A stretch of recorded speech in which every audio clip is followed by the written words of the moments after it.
Hey everybody, Charles here. In today's video, we're going to get you some completely unfiltered MBA admissions advice from one of our very, very favorite admissions consultants. And that is the thing we love to do in our MBA admissions content, in our GMAT and GRE content as well. Give you the unfiltered truth, no BS, no silly internet rumors. Here's how to actually improve. We're going to say the quiet part out loud. Now, with all that in mind, if you could use one-on-one help with your applications, please hit us up at gmatninja.com, fill out the contact form there, also available in the video description, and we will send you the names of a bunch of our favorite admissions consultants at a bunch of different companies, not just ours. And the reason we love to do that, if you've put in the hard work to kick butt on the GMAT, on the GRE, and the executive assessment, we want to make sure you end up in the best possible hands. There are a lot of mediocre consultants out there, a lot of great ones. We want to make sure you end up with one of the great ones. So hit us up via that contact form, video description, or at gmatninja.com. That's it. Enjoy today's video. Hey everybody, Charles from GMAT Ninja Tutoring here with one of my very, very favorite people in the MBA admissions world, Maria Wick-Villa, HBS grad, founder of Applicant Lab. Thank you so much for doing this with us, Maria. Thank you for having me, Charles. This is great. So I really love to pick on Maria about the things that people don't necessarily like to say out loud about MBA admissions. Today we want to talk about exactly when and how to kiss MBA programs' butts and when not to kiss the butts at all. One of the things that we run into as soon as you see that MBA application and it goes, hey, why do you want to go to our school? Now, how do you deal with that? Are you just kind of slinging praise at the school? I guess let's start here, Maria. Why are schools asking that? When they say, why do you want to go to our school? Why do they ask it and what are they looking for? So it's interesting. I think in order to think about why do they ask this question at the very beginning of the process, it's because the schools in their heads are thinking to the very end of the process. So what they're thinking about is if they give you an offer, and if they do not give you a scholarship, or certainly not a full scholarship, because scholarships are not as plentiful as you might think, and therefore you have to now take out a student loan, or you now have to pay $50,000, $100,000, $200,000 to get that degree, they want to make sure that there's a pretty good chance that if they give you that opportunity that you're going to say yes, and that you didn't just waste their time and your time and everyone's time. So the reason why schools at the very basic level ask, why do you want to come to our school, is because they want some level of reassurance that you yourself are reassured that this is a school you want to go to, so that when they do, if they do let you in, and they do then send you the invoice the next day, well, they might give you a week or two. But you know that request for that tuition payment, they certainly don't waste any time for that deposit, right? You got to pay that. It's shocking how quickly it takes them 3 months to evaluate your candidacy, but only 1 week to get that deposit email to you. And so they want to make sure that if they send you that deposit email, that you're there's a really good chance that you might say yes. And so that's at the very beginning, that's the primary reason they initially want you to do this level of research. So that way you are convinced, right? It's a question of not only, okay, you have to show the school that you're interested in them in order to help yourself get in, but you're actually doing yourself a favor, because then if you do get in, you can then say with confidence, you know what, this is going to be a big investment in myself, an investment in time, an investment of money, but it'll be worth it because I know that this school offers such and such and such classes, and I know that their whatever club is the perfect club for me. And I've spoken to 3 different students who have backgrounds similar to mine, and I know that they have achieved the sorts of things that I want to achieve. So that way you'll feel comfortable as well, at the tail end of this, should you be lucky enough to get accepted. Okay, so if the goal is for schools to understand, so let's suppose that I'm applying to School X and I'm trying to show them that I want to go there. What is all this research you're talking about? Why can't I just say as an applicant, hey, I love the school, it's my first choice, I really want to come here? Why not just say that? What's all this other stuff that needs to feed into it, and why is that there?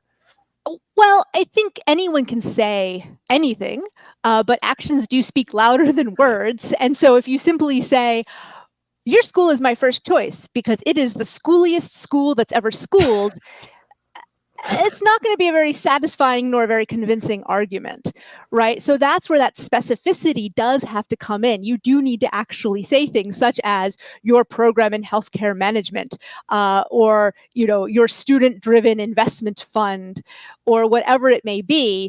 Once you bring in those specifics, then that gives credibility to your statement of you're my first choice school.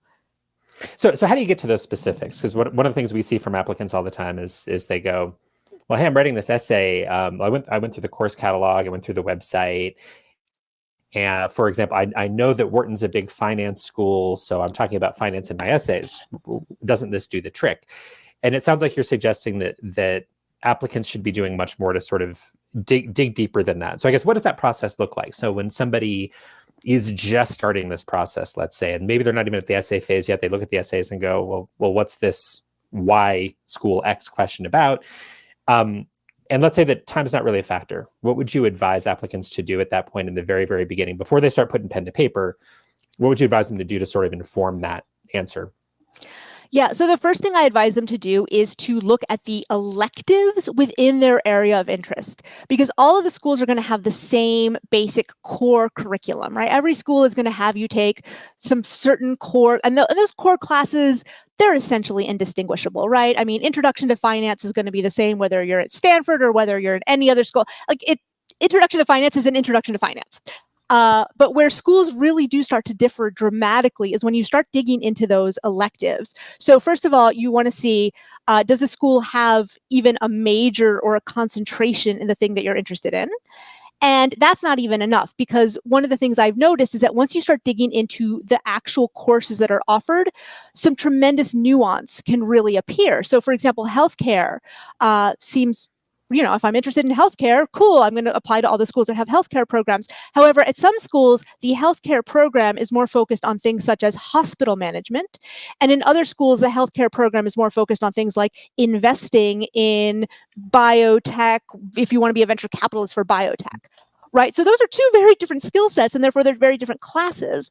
Another one is real estate. Some schools will have 1 or 2 real estate electives. Other schools will have 10 real estate electives. Schools in New York City, for example, that are, and so really, once you start digging into those electives, you're really going to start to see, oh my gosh, there is a huge difference between schools. And these are nuances that will never really come through very easily in things like rankings.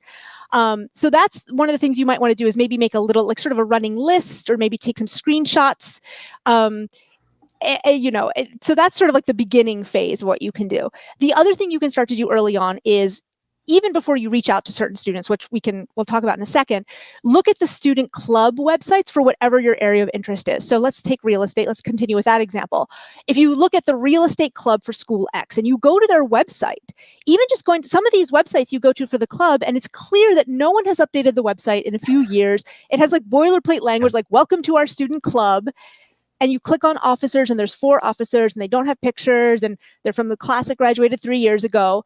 But you might go to the real estate club for another school, and it's, like our weekly lunch and learns, and come to our conference, and look at all the people who are involved. So that will also give you a really good sense of, every school is going to have a real estate club, but they're not all created equal.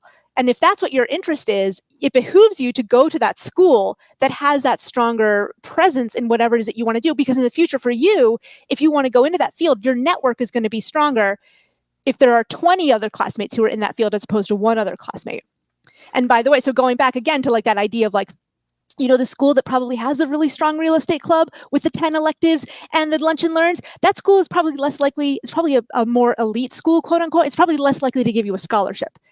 So again, this is not to keep bringing it back to this, but like that way, if you do get into that school later on and you're like trying to weigh your options, you're like, but look at how much more the school is going to give me in whatever it is that I want to do. So the first thing you should do is, this is sort of passive research. You can do it on the web, classes and clubs. That's where I would start. And so that's kind of picturing yourself at the school in essence, and starting to go, not just, hey, I'm going to get this degree at the end, which I think is a mistake we see a lot of applicants make in the beginning. Oh, it'll be great to have my degree from Stanford MBA, but kind of the in-between of what do they spend their 2 years doing. In essence, it sounds like you're encouraging applicants to kind of flesh that out and say, what are my classes actually going to look like really in this place? What's my day-to-day activities in terms of, clubs, networking going to look like in this place? Yeah, exactly. It's one thing I say frequently is that people tend to think of getting accepted is the finish line, but it's not the finish line. The finish line is you going off after you graduate and having a successful career. And in fact, even getting that first job out of business school is not the finish line, because once you get that job, you have to be good at that job. Spoiler alert. Like, oh, no. I don't mean to ruin the surprise or anything, but it's not just enough to like get into if I fool them and I get into the school, or if I fool that employer into hiring, you actually have to show up at some point and do the work. You have to be good at the work. And so, like, again, it behooves you to go to a school if you're interested in a certain thing and you're like, well, this school is fancier, but they don't really offer any classes at all in any of the things I'm interested in. And then you go get a job in that thing later. You're good. You might be at a disadvantage compared to someone else who gets hired who did go to a school that had the 15 different healthcare electives, for example. So it does, I think look at it more as a marathon and not a sprint. And keep your eyes on that longer term prize, which is, why are you even going to business school to begin with? Presumably because you want to do something to either enhance your career or pivot your career. And so start looking at it from the perspective of which schools are going to do the most for my career. And it's okay. So we're sort of in that phase one of things you can do from behind a computer screen or on your smartphone. So we're researching, hey, specifically in an area of interest, what does the school offer? What are the clubs? How important is it from that point to actually get out into the real world and meet people? Is that something where, hey, maybe you can write these essays, be convinced yourself about which schools fit, and you're good? Or how important is it from there to sort of, I guess, develop your understanding of the school more deeply in the flesh, out in the real world with people? I think it helps tremendously to put forth the effort to reach out and try to make contact with at least one student, between 1 to 3 students. Recent graduates can also work as well, in case you, for whatever reason, you can't find a current student. But to at least put in that effort, because anyone can sort of Google the last steps I just said. They're time consuming, but they're also pretty easy to do.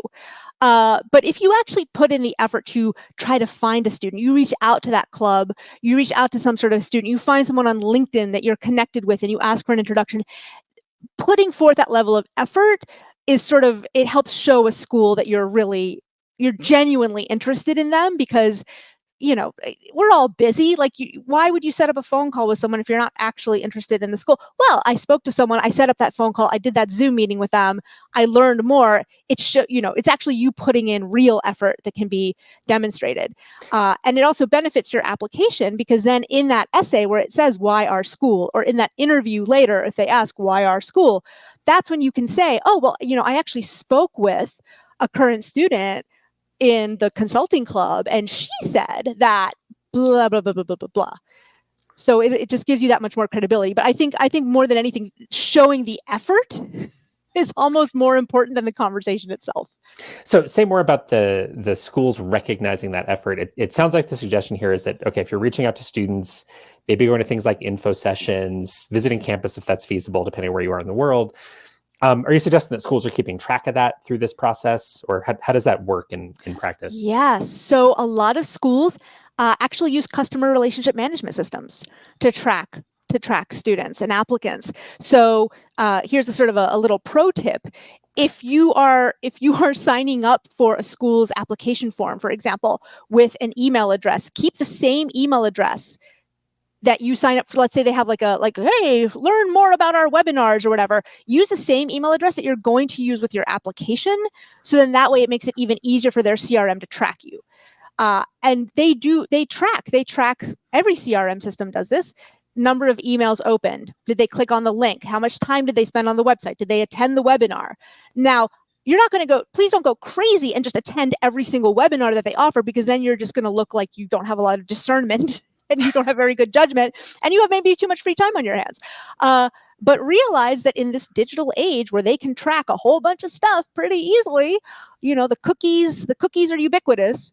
It does behoove you to sign up for those email lists as soon as you can, even if you're not going to apply for another year or two. Get that email address in their system, click on the emails, attend the webinars within reason. And things like that, because some of the schools do track that, and some of them do take it. Some of them are just like, yeah, we're just curious, right? They say, oh, it's just for marketing purposes. We want to see if our webinars are well attended. I don't believe that. But anyway, but other schools are a little more, I have spoken to some admissions folks who off the record have said, like, yeah, we actually do kind of, if it is coming down between two very similar candidates, which in the MBA admission space, a lot of candidates resemble a lot of other candidates. We will look to see, like, okay, do they really mean it? Do they actually love us? Or, is this sort of more of a quick... So you're kind of using the term within reason, right? So don't attend every single webinar, every single info session. Don't go talk to every single student out there. But can you I guess give applicants a little bit of advice on what do we mean by within reason? How much is too much, and what might it mean to kind of cross that line from, hey, I'm doing research, I'm networking, I'm having great conversations with people, I'm talking to admissions committee people at info sessions. Where's the line exactly between that and being like, dude, would you just get out of our hair? Right. It's true. I should realize that within reason, everyone has different definitions of what reason And some of is. that's cultural, to be honest. And it's Some of it really could, hard to know where it's like you're trying to show love to the school and it's like, well, isn't more love always better? So how do you think about where to draw that line? right. Yeah. So what I would say is if you need sort of a rule of thumb, I would say, for example, if you're going to reach out to students and try to get conversations with them, if you're for the purposes of say name dropping. Oh, one thing I forgot to mention a second ago is that in addition to the tracking of the CRM systems, many schools will ask you in the application form, have you spoken to current students? So even if you can't necessarily squeeze that name dropping into the essay for whatever reason, maybe there's a word count limit or whatever, there are so many different places where those touch points that you've had are going to come across. But so anyway, in terms of like how much is too much, what is within reason, I think about maybe three. I would rather that you have like three quality conversations with three people, as opposed to say 10 different conversations. And I use a lot of, that's sort of like a rule of thumb for all sorts of folks. But in terms of using your own intuition, I use a lot of like either dating analogies or hiring analogies. So imagine that your group at work is hiring a recent college graduate to join the team. What would and that college graduate, they show up for their interview and they're like, hey, I reached out to someone who works in your marketing department and they told me that and you're like, oh, cool. Wow, that's good effort. Good job. Way to be a go-getter. But if they say like, yeah, I've been stalking all of your senior vice presidents and I know that at 8:30 a.m. every morning you go to the gym and then you have a latte, like whatever, like, whoa, dude, that's a little too much. Right.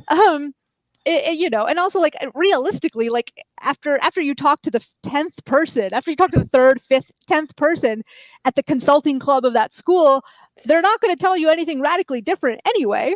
So at that point, it just seems like you're just doing it for the sake of going through the motions as opposed to being thoughtful, right? Because at the end of the day, you want to portray yourself as someone who is thoughtful. This is a big decision that you're making to go to business school.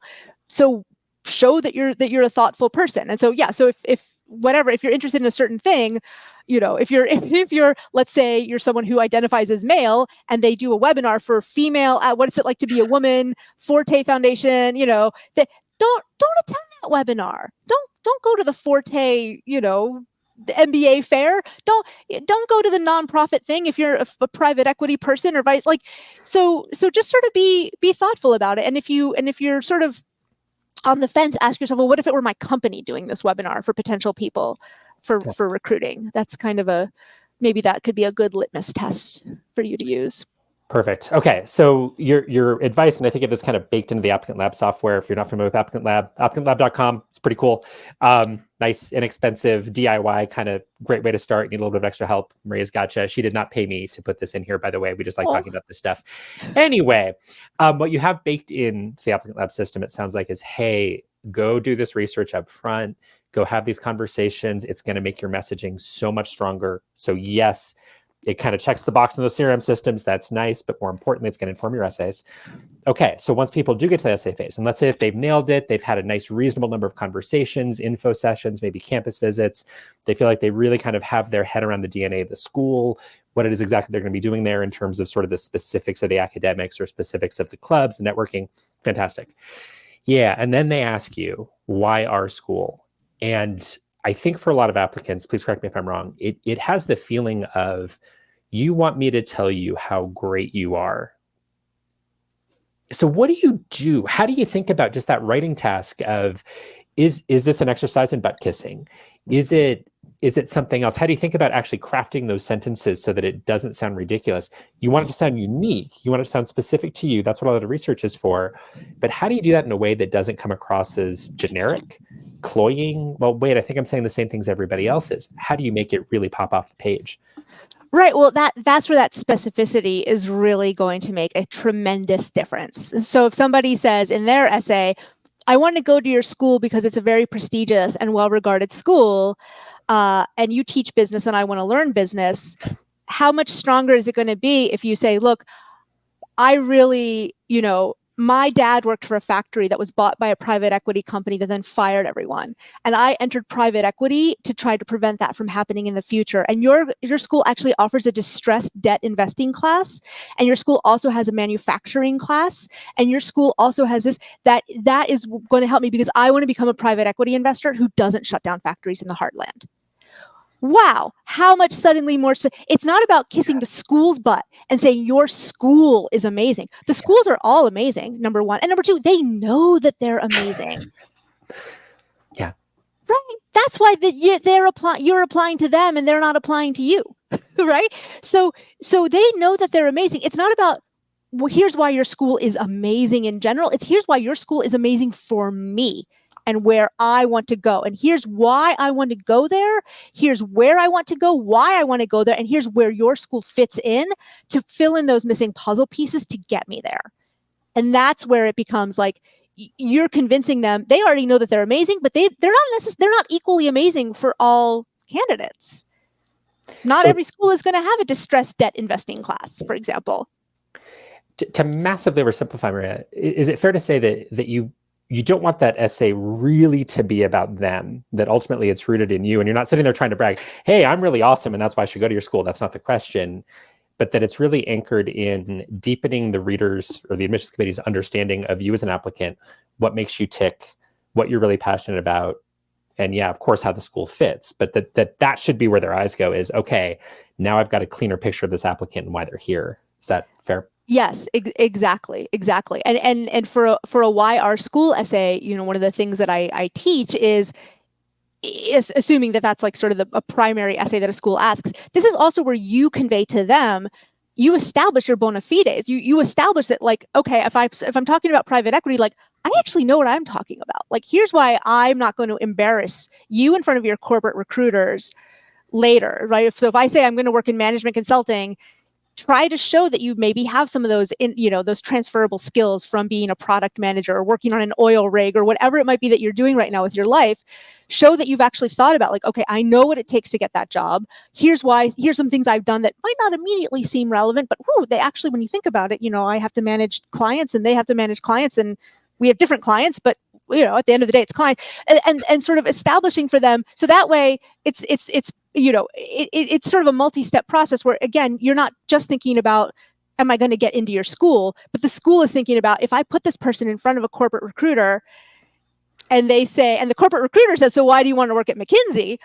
And then that person's like, well, I don't know, McKinsey, because I like Scottish sounding. Because it was ranked number one somewhere. I like McDonald's, and McKinsey sounds kind of the same. And I don't like, no, right? It's also, they're trying to get a sense of, like, okay, who are you going to be in front of our recruiters? So that's why the whole package has to come together, and why, the why our school, what's your career vision, is also a chance for you to establish, not just show that you've done the research and that you've thought about it, but that I'm also the right fit for you. I'm not going to embarrass you. I know what I'm doing. I've thought about this, and my plans might change when I get there. That happens a lot. But for now, here's I'm capable of constructing a plan. I think it's interesting hearing you say all this, Maria, is just thinking about all the applicants we've seen over the years who really interpret that essay question as almost a creative writing exercise in how to praise somebody artfully. And I think what you're suggesting is it is not that at all. That really this is a way to talk about yourself, connected to the school, but it still is about you as an applicant. And as soon as you cross that line into praise, or that creative writing exercise about praise, you've kind of started to fail the task, or at least not maximize it. Exactly. That's a great way. It's suboptimal is kind of a term that I use a lot, right? Like, yeah, like you sure, you can praise them a ton, but you're not going to get a return on that praise. The return on investment, the return on praise, the ROP, is pretty low. And because another thing that I will frequently say is, like, look, if you have a choice in an essay to talk about something concrete that you have actually done, or something concrete that the school offers, versus a hypothetical imaginary future scenario, this is not a dystopian fiction, future fiction writing exercise, right? If it's all about just the future, and who has the better imagination. Like, I can imagine that one day when I get to your school, I'm going to participate in all of these clubs. And in my imagination, I'm going to be the head of the student body. And my imagination, I'm going to do all these things. That's not the exercise. It's not about who can come up with the best imagination. It's more about like who has the best building blocks of their career so far, and then can link together. Here's where I am today. Here's where I want to go in the future. And your school, boom, in the middle is the perfect fit. I love it. Okay. So for somebody kind of facing this, oh, what am I telling this school about myself? I guess what's the one thing you'd like people to take away as far as how to think about that task? Hi, everybody. Me again. If you made it this far, odds are pretty good you're really serious about this whole MBA admissions thing. If that's the case, two quick things I want you to keep in mind. First of all, if you'd like the names of our very, very favorite admissions consultants at a number of different companies, not just our own, we've got a nice little contact form. You can fill out on our website, gmatninja.com, also available in the video description. Fill that out. We'll send you the names of a bunch of our favorite admissions consultants. No strings attached, nothing weird, not selling you anything, not going to sell your email, nothing. Just want to make sure you end up in the best possible hands. And second thing, if there's anything you'd like to see us address in these MBA admissions videos, please punch a comment in and we will do our best to film the stuff that you're interested in. And again, as always, if you like this, please hit that like button and please subscribe. Thanks so much. Have a great day. I think show them, I think you want to establish your credibility that you've actually done the thinking and that you actually have the sorts of, again, a lot of people use the MBA to pivot careers, but still there will be some transferable skills, right? If someone was managing a classroom of 5-year-olds as a Teach for America teacher, there are transferable skills, right? There are, so focus on the fact that, like, don't say like, oh, well, I don't have anything to, no, like you know a lot about diplomacy. You know a lot about how to work with others. You know a lot about, how to make a plan and stick to it and on all kinds of great things. So it's more about, just trying to think about like, because just like you can say anything to flatter the school, you can also say anything to flatter yourself. But if you don't bring any evidence or the receipts, as the kids today like to say, and that might be even now today an outdated phrase, but bring the receipts. Like I want you to think about what are the receipts that I have, because tangible past action will always be worth more than future imaginary. Like, then I'll take my flying car to class and my AI, okay, that's not the exercise here. So perfect. Maria, thank you so much for doing this with us. Thank you, everybody, for watching. We'll get more Maria on our channel because you speak in complete sentences. It's pretty awesome. Love your insights as always, Maria. ApplicantLab.com. Go visit her. She's awesome. Thank you, everybody.